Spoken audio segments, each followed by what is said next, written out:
U.S. and Iranian forces have launched a series of attacks in the Gulf. Iran's Revolutionary Guard has targeted civilian and U.S. military infrastructure in Bahrain and Kuwait.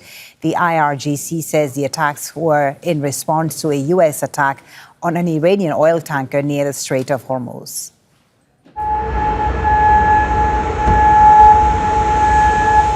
Kuwait says its air defense system intercepted strikes. However, the army says the international airport has been hit by Iranian drones. It says there was significant material damage to the building and a number of injuries. Bahrain's warning sirens were also activated. U.S. Central Command says it intercepted attacks there. Let's take a closer look at the location of the latest strikes. The IRGC said it hit the headquarters of the U.S.'s Fifth Fleet in Bahrain, but U.S. Central Command says it successfully intercepted all the Iranian strikes. U.S. military forces were also targeted in Kuwait, as was the country's airport. Iran says the strikes were in response to a U.S. attack on an oil tanker further south in the Strait of Hormuz. And this is Iran's Qeshm Island, where the U.S. launched a number of strikes. It's a key military and economic hub for Tehran, located in the Strait of Hormuz. Let's bring in Al-Miqdad Al-Ruhayd, who joins us from the Iranian capital, Tehran. Al-Miqdad, how is this latest exchange being framed in Iran? Well, actually, fully, this another chapter in a pattern of action and reaction between United States and the Iranian here, especially in the front of the Strait of Hormuz and Qeshm Island and the cities overlooking to the Strait of Hormuz, has been unfolding over the past 2 weeks. Actually, the story from here is being framed as a response for the attacks from the United States, what they call the United States aggression on Iranian oil tanker. After that, a renewed attack on IRGC communication facilities in Qeshm Island in southern of Iran, and in response to that, the IRGC stated clear that they attacked the United States Fifth Fleet in the region, and also the base to helicopters in the region. So this is what we have been witnessing over the past 2 weeks. They are framing that as a response, and also warning several times that any attack on their facilities, on the security of the Strait of Hormuz,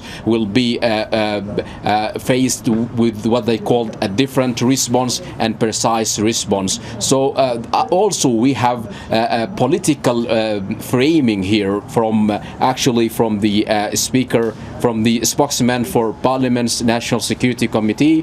He said that the United States understand the language of missile better than the language of diplomacy. So what is notable here is that this follows similar episodes over the past 2 weeks, and the foreign ministry in the 2 days or 3 days ago, they are framing that as a violation of ceasefire and also the aggression on their Iranian maritime and shipping on the Strait of Hormuz. All right, Al-Miqdad, stay with us. We're going to look at the diplomacy now, because President Trump has rejected reports that Washington and Tehran have stopped talking, saying communication is ongoing. In a social media post, he called the reports false and erroneous, fake news. He went on to say the conversations between us have been going on continuously, including 4 days ago, 3 days ago, 2 days ago, 1 day ago, and today. He says where they lead, one never knows. But as I told Iran, it's time one way or another for you to make a deal. You've been doing this for 47 years, and it cannot be allowed to go on any longer. Our White House correspondent Kimberly Halkett has this update from Washington.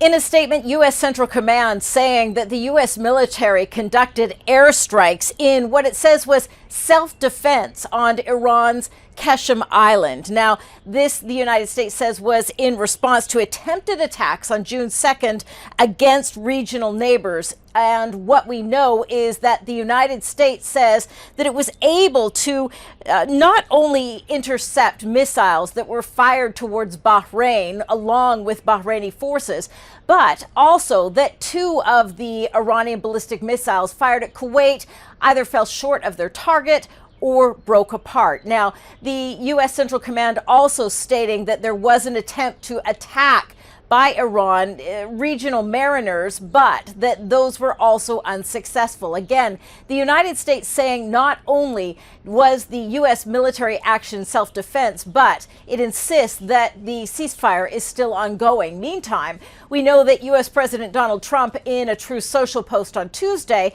is pushing back against media reports suggesting that talks with Iran are no longer ongoing. In fact, the U.S. president saying just the opposite, that they have been continuous, despite earlier in the week the Iranians suggesting that those talks had been halted. The U.S. president saying that the talks have continued and reports to the contrary are simply fake news. Kimberly Helkett, Al Jazeera, the White House. So, Al-Mikdad, in Tehran, where do talks to end the war stand as far as Iran is concerned?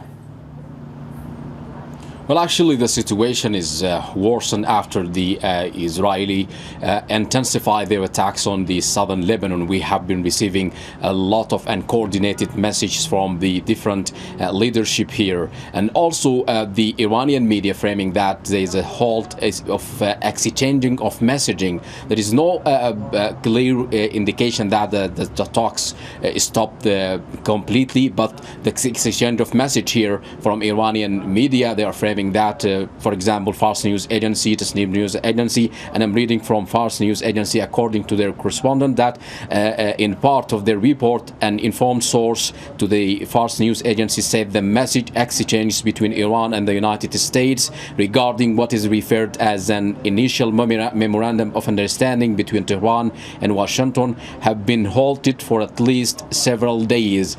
And this is bring us the idea of deep mistrust between both sides, especially when it comes to halt cessations and hostilities, especially on the front of the Lebanon and the front on the southern of Iran, overlooking the Strait of Hormuz. They are demanding that ending the war must be on all fronts, and this also give us the idea why the Iranian officials here insisting that they are demanding a tangible verification. This is the exact word that used from the Iranian officials here. They are demand tangible verifications, not promises, not verbal commitments. So this is the situation here. It's uncertain. It's unclear that the all that escalations, all that Monday escalation between both sides will halt the talks completely, or there is a halt in exchanging of messages between both sides. Thank you so much for the update. Al-Mikdad Al-Ruhaj live for us there in Tehran.